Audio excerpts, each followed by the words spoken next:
గమనించాలి. దేవుడు చెప్పిన మాటలలో, దేవుడు నియమించిన ఆజ్ఞలలో, దేవుడు ఏర్పాటు చేసిన న్యాయ విధులలో ఒక్కటైనను సరే మానవుని కీడు కొరకు కాదండి. మానవుని యొక్క కీడు కొరకే అని ఎవ్వరూ నిరూపించలేరండి. కారణం ఏంటి?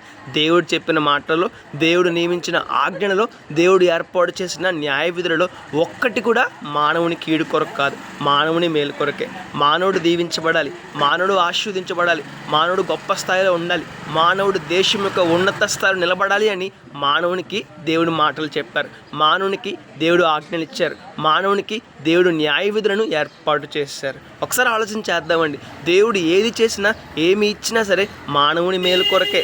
మానవుడు బాగుండాలని, మానవుడు దీవించబడాలని, మానవుడు గొప్ప స్థాయిలో ఉండాలని. మరి మనలో ఎంతమంది దేవుని ఉద్దేశాలను, దేవుని మనస్సును గుర్తిస్తున్నాం?